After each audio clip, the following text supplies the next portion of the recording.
So hello and welcome. तो आज हम लोग इस वीडियो में देखने वाले हैं क्लास टेंथ का जो सीजी बोर्ड है उसके सोशल साइंस का एक मॉडल पेपर जो है हम लोग जो है डिस्कशन जो है करने वाले हैं। ठीक है, तो ये जो मॉडल पेपर है ये आपके एग्ज़ाम तक जो है आते रहेगा।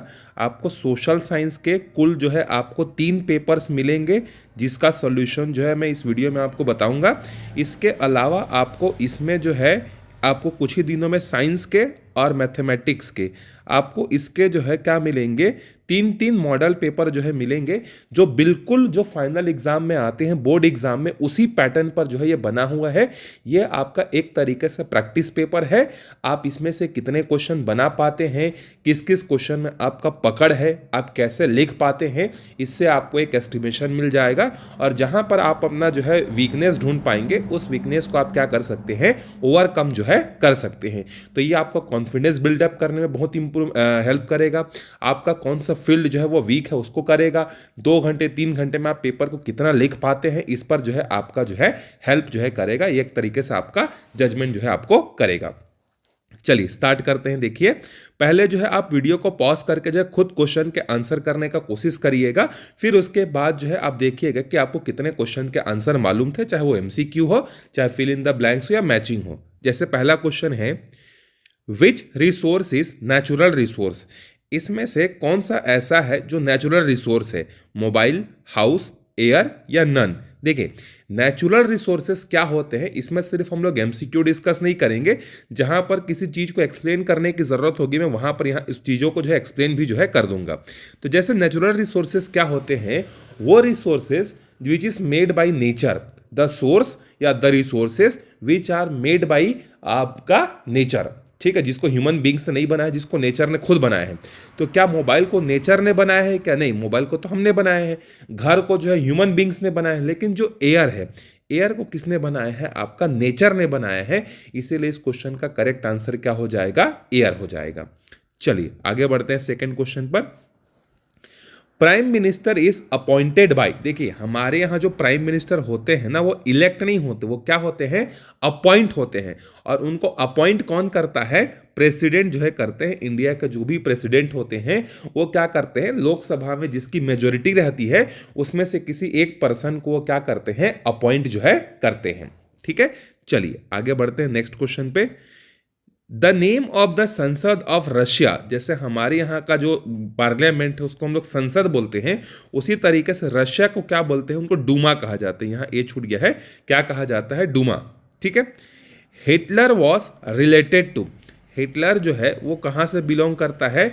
हिटलर की एक पार्टी थी जिसको हम लोग क्या बोलते हैं? नाजी पार्टी बोलते हैं। और वो कहाँ से रिलेटेड था? जर्मनी से जो है क्या था? रिलेटेड था। RTI act comes in. RTI मतलब होता है राइट टू इंफॉर्मेशन। तो राइट टू इंफॉर्मेशन जो है ये आपका 2005 से जो है क्या हुआ था, इंडिया में जो है स्टार्ट हुआ था, जिसके बेसिस पर आप क्या कर सकते हैं, कुछ जगहों को छोड़कर बाकी आप क्या कर सकते हैं, पर्सनल डेटा जो है आप राइट टू इंफॉर्मेशन एक्ट के तहत जानकारी जो है क्या कर सकते हैं, प्राप्त जो है कर सकते हैं। चलिए मैचिंग पे आते हैं। देखिए, अब देखिए, एयर पॉल्यूशन जो है वो किस कारण से हो सकता है या होता है? तो डिफॉरेस्टेशन से जो है क्या होगा, आपका एयर पॉल्यूशन जो है होगा। डिफॉरेस्टेशन मतलब जब आप पेड़ों को काटेंगे तो क्या होगा, पेड़ों का संख्या कम हो जाएगा तो एयर पॉल्यूशन क्या होगा, बढ़ेगा। ठीक है। फर्स्ट इंडस्ट्रियलाइजेशन 1850s में याद करिए कहाँ हुआ था? ब्रिटेन में हुआ था। हमारे इंडिया के जो फर्स्ट प्राइम मिनिस्टर थे वो कौन थे? जो इंडिपेंडेंट इंडिया की बात कर रहे हैं, जवाहरलाल नेहरू थे। ठीक है। एग्रीकल्चरल जो लैंड है जो भी हमारे इंडिया में है वो क्या है, आपका नॉन एक्सपेंडेबल है। आप उसको खींच कर बड़ा नहीं कर सकते रबर की तरह। मास मीडिया आपका किससे रिलेटेड है? आपका टेलीविजन से रिलेटेड है। तो ये हो गया हमारा इस क्वेश्चन का मैचिंग। बढ़ते हैं अगले क्वेश्चन पे। देखिए, writer of silent spring. Silent spring के जो राइटर हैं वो है रेचल कार्सन। ठीक है, Rachel Carson. Chhattisgarh dash percent area covered by forest. हमारे छत्तीसगढ़ का जो है ऑलमोस्ट 44% एरिया किससे कवर्ड है? फॉरेस्ट से जो है कवर है। अगला है, for comparison of any country dash is की फैक्टर पर कैपिटा इनकम। ठीक है, पर कैपिटा इनकम। किसी भी कंट्री को अगर आपको कंपैरिजन करना है कि इंडिया ज़्यादा बेटर है कि पाकिस्तान ज़्यादा बेटर है कि बांग्लादेश बेटर है, तो वहाँ पर कैपिटा इनकम, पर पर्सन की एवरेज इनकम साल में कितनी है वो आप कैलकुलेट कर लो, वहाँ का आप पता लगा सकते हो। जैसे अगर हमें इंडिया और अमेरिका का क्या करना है, कंपैरिजन करना है, तो इंडिया का एक आदमी साल में लगभग लगभग 1,80,000 रुपये कमाता है, लगभग, ठीक है। वहीं पर अगर हम लोग यूएस की बात करें तो यूएसए का एक आदमी जो है एक साल में जो है लगभग वो कमाता है आपका 80 से 90 लाख रुपए, 80+ लाख रुपए, ठीक है। तो ये दोनों में डिफरेंस है। तो पर कैपिटा इनकम कहाँ का ज्यादा है, आपका यूएसए का ज्यादा है, इसीलिए हम बोलेंगे कि यूएस क्या है, ज्यादा बेटर कंट्री है in terms of facilities, in terms of growth, in terms of the GDP. Next है पैडी। पैडी आपका कौन सा क्रॉप होता है, जो पैडी है वो हमारा खरीफ क्रॉप होता है, ठीक है। मेनली हमारे पास 3 टाइप के जो है क्रॉप्स होते हैं, खरीफ, रबी और क्या होता है, जायद। लीडर ऑफ रशियन रिवॉल्यूशन, आपको याद होगा 18 सेंचुरी के आसपास रशिया में जो है बहुत बड़ा रिवॉल्यूशन हुआ था, और उसके जो लीडर थे वो क्या थे, आप कौन थे, आपके व्लादिमीर लेनिन, ठीक है। कौन थे, व्लादिमीर लेनिन जो थे वो क्या थे, रशियन रिवॉल्यूशन के लीडर थे। चलिए यहां पर फिल इन द ब्लैंक्स भी हमारा कवर होता है। अब देखिए फाइनल बोर्ड एग्जाम में भी इसी पैटर्न का क्वेश्चन आता है, आपको पहले ही मिलेगा एमसीक्यू, फिर मैचिंग हो सकता है या फिल इन द ब्लैंक्स हो सकता है, उसके बाद आपको 2 मार्क्स के क्वेश्चन मिलेंगे, जो कि कितने होंगे आप यहां पर देख सकते हैं, 5 क्वेश्चन आपको मिलेगा। चलिए पहला क्वेश्चन देखते हैं, what do you mean by industrialisation. इसमें आपको थोड़ा सा ही डेफिनेशन लिखना है कि इंडस्ट्रियलाइजेशन क्या होता है। तो जब किसी भी चीज़ का प्रोडक्शन जो है वो मशीन्स के थ्रू होता है, जहां पर ह्यूमन बींग्स का जो है रिप्लेस कर लेता है मशीन, उसको हम लोग क्या बोलते हैं, इंडस्ट्रियलाइजेशन बोल सकते हैं। तो इसमें आप अपना ओन डेफिनेशन भी बनाकर जो है लिख सकते हैं, इसमें आपको मार्क्स जो है पूरा मिलेगा। ऐसा नहीं कि जैसा लिखवाया गया है, जैसा आपकी परीक्षा बोर्ड या किसी में दिया वैसे ही लिखने से मिलेगा, ऐसा कोई ज़रूरी नहीं है, इस चीज को याद रखिएगा। चलिए आगे बढ़ते हैं, देखिए write any 2 method to control soil pollution. अगर आपको सॉइल पॉल्यूशन को कंट्रोल करना है तो उसके आपको क्या करना है, 2 मेथड्स लिखने हैं। तो एक तो आपको क्या करना है, प्लांटेशन करना है, बहुत ज्यादा अमाउंट में क्या करना है, आपको प्लांटेशन करना है। और दूसरा आप क्या कर सकते हैं, जो ग्रेजिंग है, ग्रेजिंग को आप कम कर सकते हैं, क्योंकि ग्रेजिंग करवाया जब जाता है ना, तो क्या होता है, जानवर क्या करते हैं, नए नए पेड़ जो उगने वाले रहते हैं उसको खा जाते हैं, या उसके कारण से क्या होता है, पेड़ जो है कम होने लगते हैं, ठीक है। तो ये 2 रीजन, और भी बहुत सारे रीजन हैं, मेन जो है ये 2 रीजन है। आप फर्टिलाइजर्स का यूज कम कर सकते हो, वो भी सॉइल पोल्यूशन को डिग्रेड करते हैं, ठीक है। नेक्स्ट है what is mixed economy. Mixed economy किसी कंट्री या किसी गवर्नमेंट की वो इकोनॉमी होती है जिसमें जो होते हैं आपके प्राइवेट सेक्टर भी क्या करते हैं, पार्टिसिपेट करते हैं, और पब्लिक सेक्टर भी क्या करते हैं, मार्केट में जो है पब्लिक क्या करते हैं, पार्टिसिपेट करते हैं। So a economy where private and public sectors both are involve, दोनों इन्वॉल्व होते हैं। जैसे हमारे इंडिया में जैसे अभी देख लो, जैसे अगर हम लोग इंटरनेट की बात करें तो इंटरनेट जो है गवर्नमेंट की भी कंपनी प्रोवाइड करती है, जैसे बीएसएनएल, ठीक है। भले वो उतना ज़्यादा फेमस नहीं है, लेकिन बीएसएनएल एक गवर्नमेंट की कंपनी है, और वो क्या करती है, इंटरनेट कॉलिंग फैसिलिटीज़ प्रोवाइड करती है। वहीं पर प्राइवेट सेक्टर में आप देख सकते हो कि यहाँ पर जो है जियो है, एयरटेल है, वोडाफोन आइडिया है। तो प्राइवेट और गवर्नमेंट दोनों की कंपनीज क्या होती है, साथ साथ पैरेलली जो है काम करती हैं, जहां पर गवर्नमेंट का इंटरफेरेंस भी होता है, उसको हम लोग क्या बोलते हैं, मिक्स्ड इकोनॉमी जो है हम लोग बोलते हैं। चलिए नेक्स्ट आगे बढ़ते हैं, right any 2 cement producing region in Chhattisgarh. हमारे छत्तीसगढ़ में जो है 2 सीमेंट प्रोड्यूसिंग जो है रीजन के नाम लिखने हैं। तो एक तो सबसे ज़्यादा सीमेंट के लिए जो फेमस है वो आपका है बलौदाबाजार रीजन, और दूसरा आप लिख सकते हैं रायपुर रीजन। ये दोनों के दोनों रीजन जो है सीमेंट प्रोड्यूसिंग के लिए क्या है, बहुत ही ज़्यादा जो है फेमस है। एसीसी, अल्ट्राटेक सीमेंट, ये सब आपको इन्हीं जगहों पर जो है देखने को जो है मिलेगा। चलिए बढ़ते हैं अगले क्वेश्चन पे, What is non renewable source of energy. Non renewable मतलब ऐसे सोर्स ऑफ एनर्जी जिसका एक बार यूज करने के बाद हम दोबारा यूज नहीं कर सकते, उसको हम लोग क्या बोलेंगे, नॉन रिन्यूएबल एनर्जी। जैसे आपका आ गया क्या, petrol, diesel, biogas, CNG, LPG, ये सब आप एक बार यूज कर ले तो आप उसको दोबारा जो है यूज नहीं कर सकते। वहीं पर अगर आपको रिन्यूएबल सोर्स ऑफ एनर्जी पूछता तो आप यहां पर लिख सकते हैं solar energy, wind energy, tidal energy, और इसके बाद जो है लैंड एनर्जी। ठीक है, ये सब इसके एग्जाम्पल जो है हो सकते हैं। तो 2 मार्क्स में आपको याद रखना है 30 वर्ड से आपको ज़्यादा नहीं लिखना है, क्योंकि आप 30 वर्ड्स में लिखेंगे या 30 वर्ड्स लिखेंगे तो भी आपको 2 नंबर मिलेगा। आपको ज़्यादा नॉलेज है किसी क्वेश्चन का, आपने उसमें 50 वर्ड लिख दिया तब भी आपको 2 ही नंबर मिलेगा। तो नंबर तो आपको उतना ही मिलेगा, लेकिन लॉस क्या होगा, आपका टाइम का लॉस होगा। तो आपको क्या करना है, अगर अच्छा नंबर लाना है तो टाइम को साथ में मैनेज करना भी बहुत ज़रूरी है। आपको डिसाइड करना पड़ेगा कि मुझे 2 मार्क्स के क्वेश्चन को जो है 10 से 12 मिनट के अंदर में कंप्लीट करना है फाइनल एग्जाम में, इससे ज़्यादा टाइम जो है इसको नहीं देना है। इस तरीके से आप अपने कंफर्ट के हिसाब से क्या करेंगे, टाइम को जो है डिवाइड करेंगे। आपका फाइनल एग्जाम जो है 15 से 20 मिनट पहले आपका हो जाना चाहिए। कोशिश करना है कि 15 मिनट आपके पास फाइनली लास्ट में चेक करने के लिए बचे। ऐसे आपको अपना स्पीड को जो है क्या करना है, कंट्रोल करना है और मेंटेन करना है। चलिए, अब 4 क्वेश्चन जो होंगे वो आपके 3-3 मार्क्स के होंगे, और इसमें जो आपको लिमिट मिलेगा वर्ड्स का वो कितना मिलेगा, 50 वर्ड्स रहेगा। ठीक है, चलिए अब आगे बढ़ते हैं। फर्स्ट क्वेश्चन देखिए, why was this armament movement for piece started in the world. देखिए, हमारे वर्ल्ड में जहां हम रहते हैं अर्थ में, वहां पर जो है 2 वर्ल्ड वॉर हुए हैं, जिसको हम लोग किस नाम से जानते हैं, फर्स्ट वर्ल्ड वॉर और सेकेंड वर्ल्ड वॉर के नाम से जानते हैं। जब फर्स्ट वर्ल्ड वॉर चल रहा था तो 1917 के आसपास जो है रशिया में जो है एक मूवमेंट स्टार्ट हुआ, जिसको डिसआर्मामेंट मूवमेंट कहा जाता है। डिसआर्मामेंट का मतलब ये होता है निःशस्त्रीकरण, मतलब जिन कंट्रीज के पास जितने ज़्यादा वेपन्स हैं, अब उन वेपन्स को उनको क्या कर देना चाहिए, छोड़ देना चाहिए। क्योंकि फर्स्ट वर्ल्ड वॉर में इतना ज़्यादा ब्लड जो है क्या हुआ था, बहा था, बहुत सारे आम आदमी भी मारे गए थे, बहुत सारे मिलिट्री के पर्सन मारे गए थे, तो लोग इससे डर गए थे। अगर इसी तरीके से चलता रहा, खून खराबा, मर्डर वगैरह इस तरीके से चलता रहा वॉर, तो दुनिया ज़्यादा समय तक जो है नहीं चल पाएगी। तो इसीलिए रशिया हो गया, कुछ समय बाद जापान हो गया, ये जगहों पर जो है डिसआर्मामेंट मूवमेंट जो है क्या हुआ था, स्टार्ट हुआ था। ठीक है, तो ये सबको आपको यहाँ पर जो है 50 वर्ड्स में आपको लिखना है।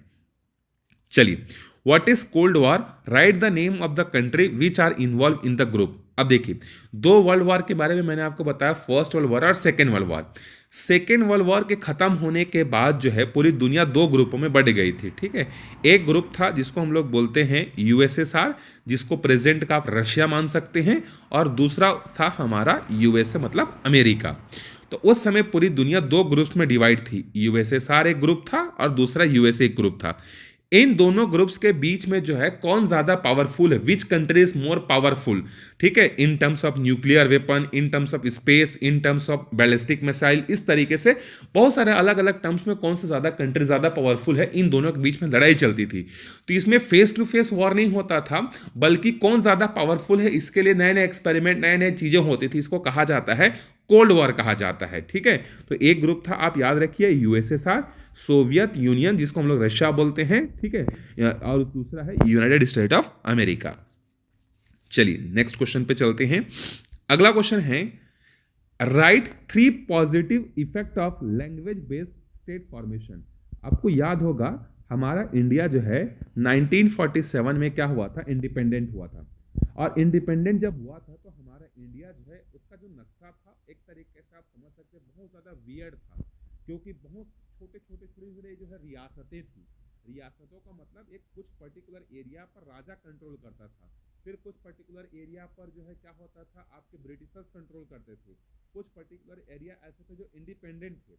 तो इन सबको मर्ज करके इंडिया को यूनिफाई करना था, तो हमें कुछ स्टेट्स और कुछ क्या चाहिए थे, यूनियन टेरिटरीज चाहिए थे। ठीक है, तो उस समय जो है लैंग्वेज के बेसिस पर स्टेट बनाने की जो मांग की जा रही थी, तो एक कमेटी भी बनी थी। थोड़ा डिटेल में बता देता हूँ आपको, हमारे इंडिया में लैंग्वेज के बेस पर जो है स्टेट का फॉर्मेशन करना चाहिए या नहीं करना चाहिए, इसके लिए जो है फजल कमेटी एक बनी हुई थी। ठीक है, फजल कमेटी ने बताया था कि हाँ, इंडिया में जो है लैंग्वेज बेस्ड स्टेट जो है बनने चाहिए। और लैंग्वेज बेस्ड सबसे पहला जो स्टेट बना था 1953 में, वो था आंध्र प्रदेश। ठीक है, थोड़ा सा और इन्फॉर्मेशन बता रहा हूं। तो 3 यहां पर हमें पॉजिटिव इफेक्ट लिखने हैं लैंग्वेज बेस्ड स्टेट बनने के। पहला तो अगर लैंग्वेज बेस्ड स्टेट बनता है तो वहां की जो गवर्नमेंट होगी वो स्टेबल गवर्नमेंट होंगी। ठीक है, स्टेबल गवर्नमेंट होंगी। उसके अलावा और क्या क्या पॉजिटिव इम्पैक्ट हो सकते हैं हमने वीडियो में पढ़ा है, तो हमने पढ़ा भी है तो उसको आप याद करिए। और क्या हो सकता है पॉजिटिव इम्पैक्ट जो है, क्या हो सकता है पॉजिटिव इम्पैक्ट, ये भी हो सकता है क्या बोलते हैं, हाँ एक तो ये हो गया। दूसरा दूसरा हम ये बोल सकते हैं कि जो है टेंशन्स कम रहेगा, क्योंकि लैंग्वेज के बेसिस पर जो है स्टेट बनाने के लिए आंध्र प्रदेश के जो है एक श्री राम मुल्लू करके व्यक्ति थे, वो अनशन करके जो है क्या हो गए थे, मर गए थे, भूख हड़ताल किए थे। तो उसके कारण से बहुत ज़्यादा जो है लोगों के बीच में टेंशन रहता था कि कभी भी क्या हो सकता है, लड़ाई झगड़ा मारपीट, मतलब आपस में भिड़ सकते हैं करके। तो ये टेंशन जो है क्या हो सकता है, कम हो सकता है स्टेबल गवर्नमेंट से। हमारा जो इंडिया है, इंडिया कैसा रहेगा, यूनाइट रहेगा। क्योंकि अगर लोगों के डिमांड को फुलफिल कर दिया जाएगा तो लोग कंट्री के प्रति क्या होंगे, ज़्यादा डिवोटेड होंगे, ज़्यादा उसके लिए क्या होंगे, आप बोल सकते हैं कि बिलीव करेंगे। तो ये कुछ इंपॉर्टेंट चीज़ें हैं जो आप क्या कर सकते हैं, वहाँ पर जो है बता सकते हैं। ठीक है, और भी अपने जो पढ़ा है आपने वहाँ पर, मैं बस जस्ट आपको एग्जाम्पल दे रहा हूँ, इस तरीके से आपको पॉइंट्स के फॉर्म में जो है लिखना है। चलिए आगे बढ़ते हैं। व्हाट इज सॉइल पोल्यूशन, ये तो आपको जानता ही है सॉइल पोल्यूशन क्या है। Write any two solution to control, जो पहले ही आपको बता चुका हूं, प्लांटेशन कर सकते हैं, ग्रेजिंग को कम कर सकते हैं। ठीक है, ये सब आप वहां पर लिख सकते हैं सॉइल पोल्यूशन को कंट्रोल करने के लिए। मैं जब जस्ट आपको आइडिया दे रहा हूं, अगर आप बोलेंगे इसके प्रॉपर आंसर अगर चाहिए तो उसका भी पीडीएफ जो है मैं आपको अवेलेबल जो है करा दूंगा। ठीक है, चलिए अब आगे हम लोग देखते हैं। यहाँ पर जो है 100 वर्ड्स के यहाँ पर मिलेंगे आपको, 50 वर्ड्स नहीं, 50 वर्ड्स तो ऊपर में था। यहाँ पर आपको 100 वर्ड्स में आपको क्या करना है, इसके आंसर जो है लिखने हैं। जैसे यहाँ पर क्वेश्चन है, what were the similarities between dictator Mussolini and Hitler. Hitler और मुसोलिनी में जो है क्या क्या सिमिलरिटीज थी। देखिए पहला सिमिलरिटीज तो क्या थी कि ये दोनों के दोनों क्या थे, डिक्टेटर थे। डिक्टेटर मतलब तानाशाह, मतलब ये जो बोल दिए चाहे सही हो चाहे गलत हो आपको मानना ही पड़ेगा। जबकि डेमोक्रेसी में क्या होता है, अगर कोई चीज़ सरकार गलत करे तो आप उसका अपोज कर सकते हो, लेकिन ये दोनों डिक्टेटर थे, इसके अगेंस्ट में कोई भी आदमी नहीं जा सकता था। इनके दोनों के पास जो है क्या था, अपना एक सीक्रेट पुलिस सर्विस था। ये सीक्रेट पुलिस सर्विस से क्या करते थे, जो भी हिटलर और मुसोलिनी के अगेंस्ट में जो है काम करते थे उनको पकड़वाते थे और मार देते थे। ठीक है, उसके बाद ये जो है क्या है, दोनों के दोनों जो है सेकेंड वर्ल्ड वॉर के लिए रिस्पॉन्सिबल हैं। सेकेंड वर्ल्ड वॉर के लिए क्या है, ये दोनों रिस्पॉन्सिबल हैं। ठीक है, उसके बाद ये क्या करते थे, वर्कर्स का एक्सप्लॉइटेशन करते थे। और ये अपने कंट्री के लोगों को, जो ओरिजिन जर्मनी और इटली में रहते थे, उसको बाकी दुनिया के लोगों के कंपैरिजन में सुपीरियर मानते थे। तो ये कुछ जो है दोनों में क्या थी, सिमिलरिटीज थी। इसको आपको क्या करना है, लिखना है। इसी के और में दोनों में से एक क्वेश्चन को आपको बनाना है, what are the reasons for second world war. Second world war का रीजन क्या था। एक तो हिटलर और मुसोलिनी का जो डिक्टेटरशिप था वो एक रीजन था, एक पॉइंट आप वो लिख सकते हैं। ठीक है, हिटलर और मुसोलिनी जो है क्या थे, ये दोनों रिस्पॉन्सिबल थे। सेकेंड है जो ट्रीटी ऑफ वर्साइल है, जो कि हम लोग बहुत इंपॉर्टेंट है, फाइनल एग्जाम में आता है। तो ट्रीटी ऑफ वर्साइल जो है ये क्या था, बहुत ही ज्यादा जो है पहला वर्ल्ड वॉर में जो है, पहला वर्ल्ड वॉर खत्म होता है तो वहां पर ट्रीटी ऑफ वर्साइल होता है। मतलब जो जीते हुए कंट्री थे और हारे हुए कंट्रीज के बीच में एक ट्रीटी होता है। तो उस ट्रीटी के जो रूल्स होती हैं वो इतने ज़्यादा जो है, मतलब बोल सकते हैं खराब थी कि हारे हुए कंट्री के लोगों को एक्सेप्ट कर पाना जो है बहुत ज़्यादा हजम नहीं हो रहा था। तो इसके कारण से भी सेकेंड वर्ल्ड वॉर जो है स्टार्ट हुआ था। ठीक है, उसके बाद आपका नेशनलिज्म जो था वो भी एक बहुत बड़ा रीज़न था कि जैसे जर्मनी के लोग अपने आप को ज़्यादा सुपीरियर मानते थे, अपने कंट्री को ज़्यादा सुपीरियर मानते थे। इसके कारण से भी आपका सेकेंड वर्ल्ड वॉर स्टार्ट हुआ था। नई नई टेक्नोलॉजी आई थी, नए नए वेपन्स बने थे, ये भी क्या थे, उस समय सेकेंड वर्ल्ड वॉर के लिए रिस्पॉन्सिबल थे। एक्सपांड करना था कंट्रीज़ को, इसीलिए ये भी जो है ये एक रीज़न है जो कि सेकेंड वर्ल्ड वॉर को क्या किए थे, स्टार्ट किए थे। ठीक है, ये सब आपको यहाँ पर मैंशन करना है। चलिए आगे बढ़ते हैं। What is land resources. Land resources क्या होते हैं। Land resources includes various types of land area. बहुत सारे वेरियस टाइप के लैंड एरियाज को ये कवर करते हैं, जैसे कि एग्रीकल्चर लैंड हो गया, फॉरेस्ट लैंड हो गया, वाटर लैंड हो गया। ये सबको क्या करते हैं, जो कंपाइन करते हैं उसको हम लोग बोलते हैं लैंड रिसोर्सेस। टू टाइप्स के लैंड आपको लिखने हैं। दो टाइप के लैंड क्या क्या हो सकते हैं, देखिए एक तो हो सकता है आपका एग्रीकल्चर, एक तो हो सकता है फॉरेस्ट लैंड हो सकता है, दूसरा आप लिख सकते हैं एग्रीकल्चरल लैंड। ठीक है, तो यहां पर खत्म होता है। चलिए इसके और में दिया है write any 4 reason for soil pollution. Soil pollution के आपको 4 रीजन बताने हैं, ठीक है। तो आप यहां पर लिख सकते हैं ओवर ग्रेजिंग, ज़्यादा ग्रेजिंग करने से होता है, डिफॉरेस्टेशन होता है। अब ऐसा पॉइंट में नहीं लिखना है, थोड़ा थोड़ा इसको एक्सप्लेन भी कर देना है ना, कि कैसे ओवर ग्रेजिंग से इम्पैक्ट पड़ता है, कैसे डिफॉरेस्टेशन से इम्पैक्ट पड़ता है, फर्टिलाइजर्स को यूज़ करने से, ठीक है, और ओवर फार्मिंग करने से भी होता है। मतलब एक ही जमीन पर आप 2 बार 3 बार साल में अगर क्या कर रहे हैं, फार्मिंग कर रहे हैं, तो भी उसके कारण से सॉइल पोल्यूशन होता है। तो इस तरीके से आप हेडिंग डालेंगे ओवर, जैसे ओवर ग्रेजिंग, फिर इसमें थोड़ा सा 1-2 लाइन इसके बारे में लिखेंगे, पहला पॉइंट। दूसरा पॉइंट लिखेंगे डिफॉरेस्टेशन, हेडिंग डालेंगे, कुछ पॉइंट्स लिखेंगे। फिर तीसरा लिखेंगे फर्टिलाइजर्स, या आप चाहो तो फ्लो चार्ट भी बना सकते हो। मैं जब एग्जाम देता था तो वहां पर मैं कैसे करता था, जैसे सॉइल पोल्यूशन के 4 रीजन पूछा है तो मैं थोड़ा सा एक्सप्लेन कर दूंगा कि these are the soil pollution, soil pollution क्या होता है, 1 लाइन या 2 लाइन में उसको डिफाइन कर दूंगा। फिर सॉइल पोल्यूशन के रीजन लिखूंगे यहाँ पर, सॉइल पोल्यूशन के रीजन। और इस तरीके से 4 जो है, 1 पॉइंट इधर, दूसरा पॉइंट इधर, तीसरा पॉइंट इधर, चौथा पॉइंट इधर, इस तरीके से डब्बा बना बना के जो है लिख सकते हैं। फिर उसके बाद उनको थोड़ा थोड़ा एक्सप्लेन कर सकते हैं, तो ये देखने में क्या होता है, ज़्यादा अच्छा लगता है, ठीक है। तो आप ऐसे भी बना सकते हैं, क्रिएटिविटी, ठीक। चलिए, right the useful of census data. आपको मालूम है हमारे इंडिया में हर 10 साल में जो है क्या होता है, सेंसस होता है। अभी हमारे इंडिया में 2021 में सेंसस होना था, लेकिन कोविड के कारण से वो सेंसस जो है पोस्टपोन हो गया है, और ये कहा जा रहा है कि अब ये सेंसस 25-26 में होगा। तो ऐसा क्या हमें डेटा मिलता है सेंसस से जो कि हमारे लिए बहुत ज़्यादा यूजफुल होता है। पहला तो हमें मालूम चलता है कि किस कैटेगरी के लोग कितने ज़्यादा हैं, एसटी एससी कितने हैं, ओबीसी कितने हैं, जनरल कितने हैं, ये पता चलता है। जिससे हमें क्या करना पड़ता है, किसी भी स्कीम या कोई भी योजना जब हम लोग लाते हैं तो उसमें जो है ये बेनिफिशियल होता है। दूसरा ये पता चलता है कि हमारे इंडिया में कितने % लोग हैं जो है क्या कर सकते हैं, इनकम टैक्स देते हैं। कितने % लोग ऐसे हैं जो कि बीपीएल हैं, बीपीएल मतलब पॉवर्टी लाइन के नीचे हैं। कितने पॉपुलेशन जो है ग्रोथ है, ये सब चीज़ें जाकि नेक्स्ट आगे के लिए प्लान बनाने में ये सब जो है क्या होती हैं, हेल्पफुल होती हैं, ठीक है। चलिए, यहां भी आप क्या कर सकते हैं, डायग्राम बना के एक्सप्लेन कर सकते हैं। नेक्स्ट है explain how population causes less employment opportunity. आपको यहाँ पर थ्योरी पूछा गया है कि पॉपुलेशन ज़्यादा होने से किस तरीके से अनएम्प्लॉयमेंट बढ़ता है, यह आपको यहाँ पर जो है क्या करना है, बताना है, ठीक है।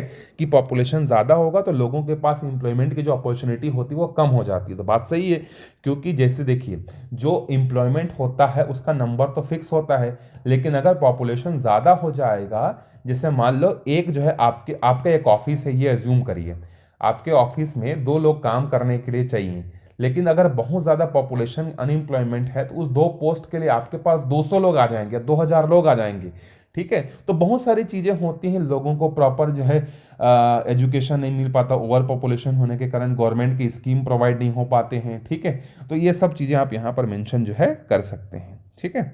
चलिए, नेक्स्ट है जो कि बहुत इंपॉर्टेंट है, और ये आपको एग्जाम में देखने को जो है आए दिन जो है, मतलब आए ना, मतलब 1 साल 2 साल के इंटरवल के क्वेश्चन में जो है आपको देखने को जो है मिल ही सकता है, जो कि आपका ट्रीटी ऑफ वर्साइल है। तो ट्रीटी ऑफ वर्साइल जो है क्या था, एक पीस एग्रीमेंट था जो कि 28 जून 1999 को जो है फर्स्ट वर्ल्ड वॉर के एंड अप पर जो है किया गया था। अब इसके जो कुछ पॉइंट्स थे वो क्या थे, जैसे आपका था लॉस ऑफ टेरिटरी, मतलब जो हारे हुए कंट्रीज थे उनके टेरिटरी को जो है छीन कर ले गए थे कौन, जीते हुए कंट्री के लोग, ठीक है। मिलिट्री रेस्ट्रिक्शन, जो जीते हुए कंट्रीज थे वो हारे हुए कंट्रीज पर जो मिलिट्री रेस्ट्रिक्शन डाल देते हैं। लॉस ऑफ कॉलोनीज, जो हारे हुए कंट्रीज के जो कॉलोनीज थे उसको भी क्या कर दिया जाता है, छीन लिया जाता है। उसके बाद जो है रिपरेशन का मतलब होता है, मतलब जीते हुए कंट्रीज को पैसा देना पड़ेगा। तो ये सब जो है क्या है, कुछ बातें हैं जो कि ट्रीटी ऑफ वर्साइल में लिखी गई थी। चलिए, अगला है explain about 2 groups of world war. देखिए, वर्ल्ड वॉर के समय जो है 2 ग्रुप बना था, एक है जिसको हम लोग बोलते हैं अलाइज ग्रुप, ठीक है। एक का नाम क्या है, अलाइड या अलाइज ग्रुप बोल सकते हैं, और दूसरे का नाम है एक्सिस पावर। ये 2 ग्रुप जो है उस समय जो है बने थे। अगर अलाइज पावर की बात करें तो इसमें कौन था उस समय का, आपका यूनाइटेड स्टेट था, ब्रिटेन था, फ्रांस था, चाइना था, रशिया था। और एक्सिस ऑफ पावर में कौन कौन थे, तो एक्सिस ऑफ पावर में था जर्मनी था, इटली था और जापान था। तो इसके बारे में आपको जो है एक्सप्लेन जो है करना है।